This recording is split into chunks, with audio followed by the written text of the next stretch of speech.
Okay, we are on part 3 of The Knight's Tale.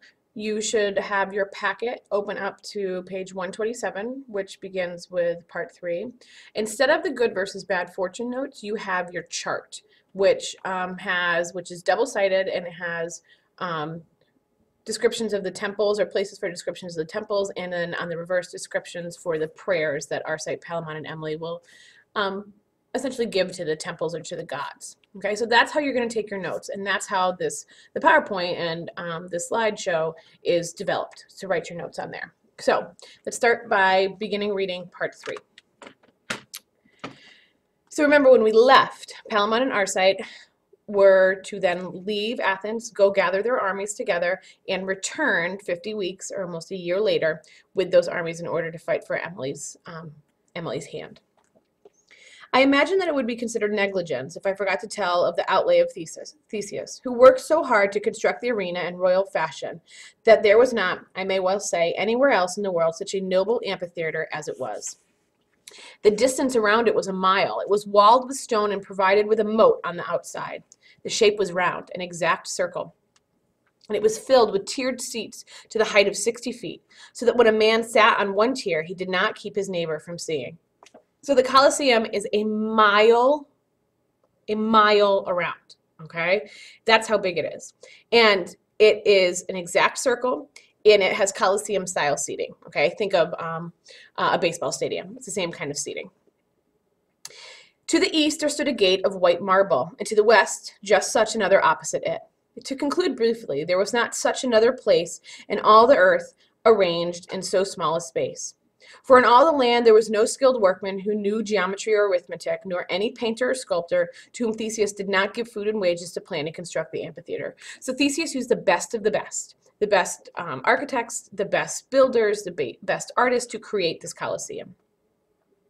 For conducting his rites and making his sacrifices, he had an altar and an oratory made at the east end above the gate in honor of Venus, the goddess of love. So in the east, there is a temple that has been built to Venus, the goddess of love. And over the gate to the west, in memory of Mars, he made such another. So there's a temple on the west that is made to Mars, who is the god of war. He made just such another, which cost a generous pile of gold. To the north, in a turret on the wall, Theseus caused to be constructed in noble fashion an oratory, richly adorned of white alabaster and red coral, in worship of chaste Diana. So then, in the north, there is a temple that is made to Diana, who is the goddess of chastity.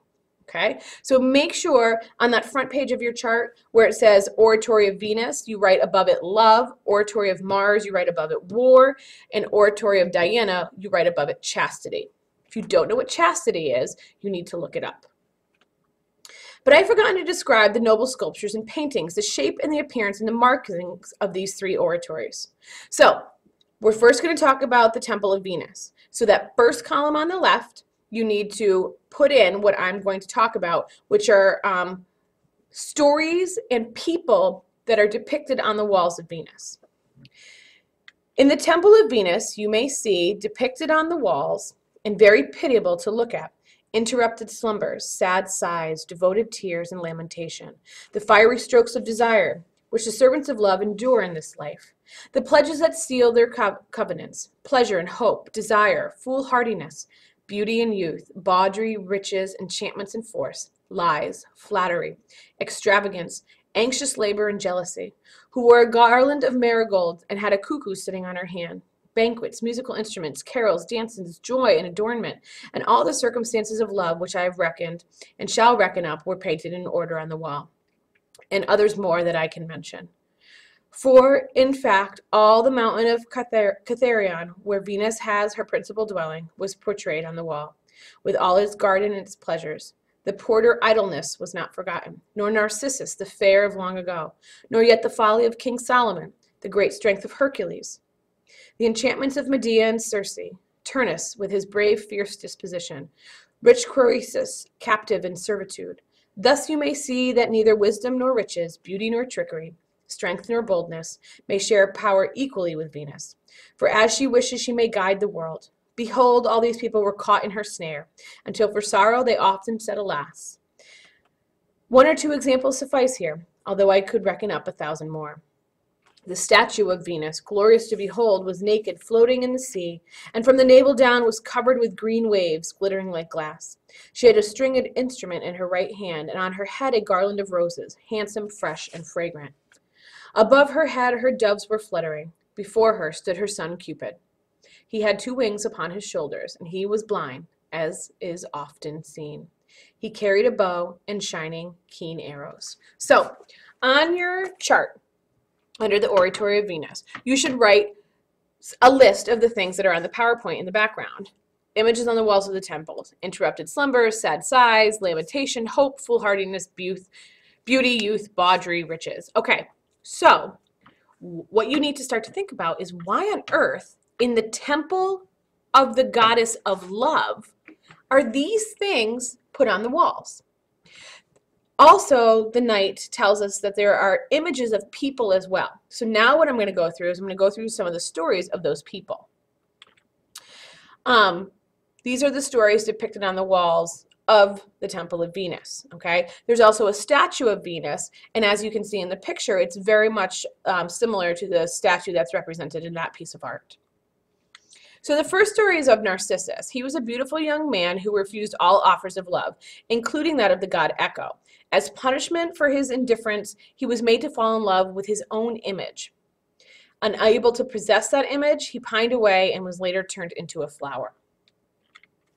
King Solomon tested the love of 2 women fighting over 1 child. He decided to split the child in half, physically cut the child in half, in order to find out who the true mother of the child would be. The woman who would not allow King Solomon to cut the child in half is the true lover of the child, or the true mother of the child.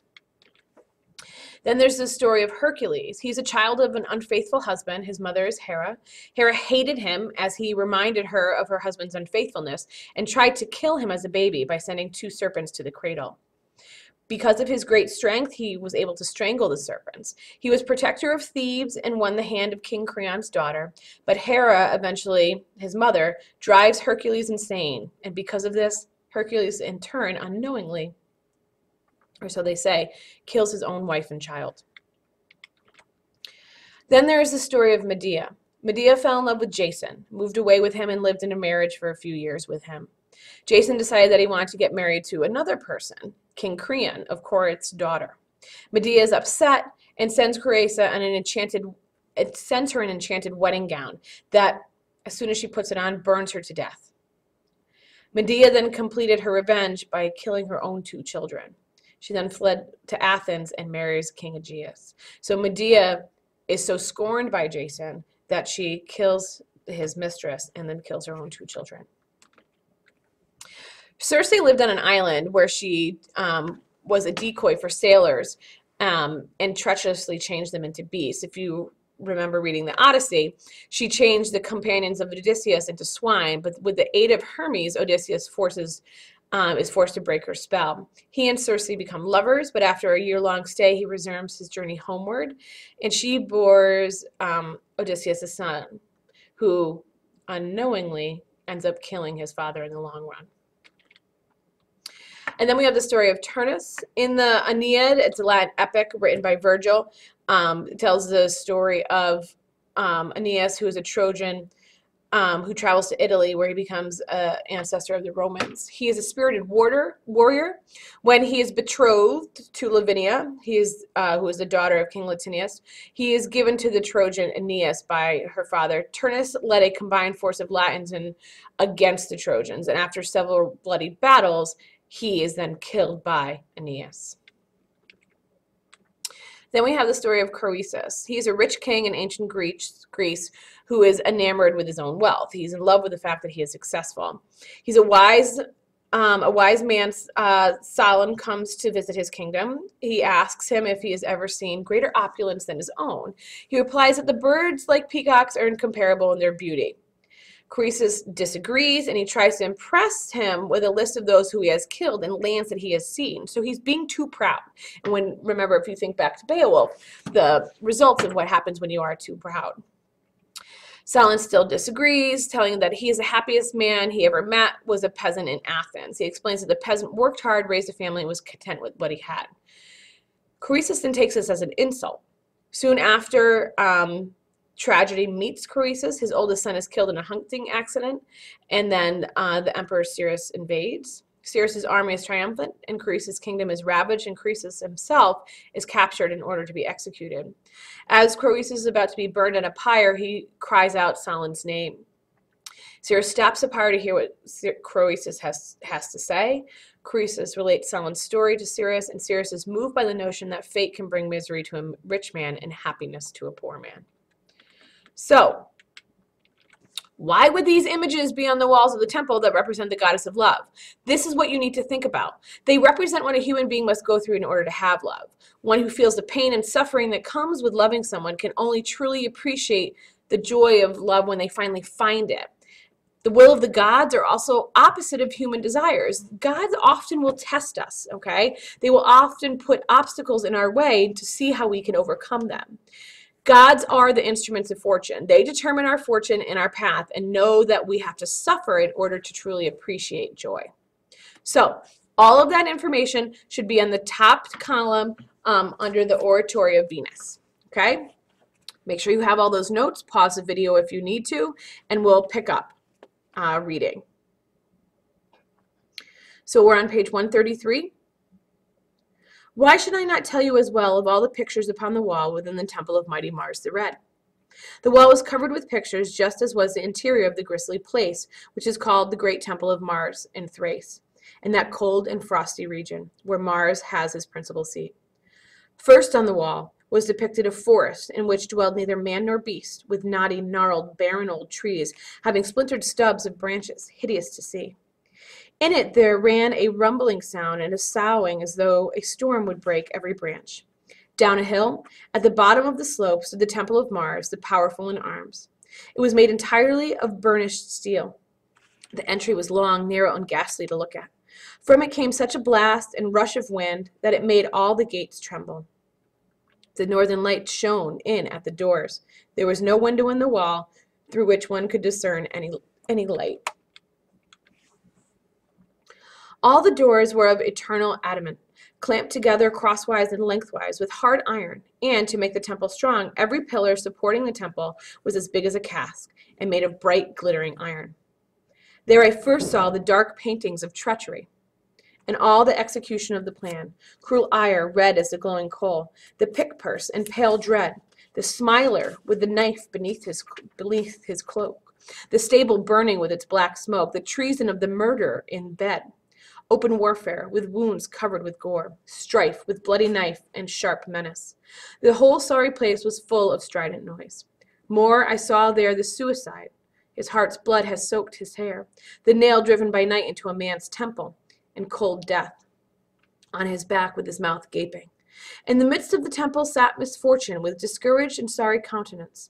I further saw madness laughing in his rage, armed grievance, outcry, and fierce outrage, the corpse in the bush with his throat cut, 1,000 slain, not dead of the plague, the tyrant with his prey snatched by force, and the town so destroyed that nothing was left. I saw further the ships being burned as they danced on the waves, the hunter strangled by the wild bears, the sow devouring the child right in the cradle, the cook scalded in spite of the length of his ladle. Nothing was forgotten of all the ill fortune caused by Mars. The carter run over by his cart, beneath the wheel he lay right low. Also there on Mars's people were the barber surgeon and the butcher and the smith, who forges sharp swords on his anvil. I saw at the top, depicted in a tower, Conquest sitting in honor, with the sharp sword hanging over his head by a thin thread of twine. Depicted there were the murderers of Julius Caesar, of great Nero, and of Caracalla. Although they were not born at that time, their deaths were depicted beforehand by the menacing of Mars, according to astrological calculation. Thus were they revealed in those paintings, as in the stars above is delineated, who is to be killed or to die for love. One example is enough in ancient stories. I may not reckon all of them, even if I wanted to. The statue of Mars stood armed upon a chariot, and looked as fierce as if he were mad with anger. Over his head there shone 2 constellations, of which, in writings on the subject, one is called Puella, the other Rubeus. This god of arms was thus equipped. Before him, at his feet, there stood a wolf, red-eyed, who was eating at a man.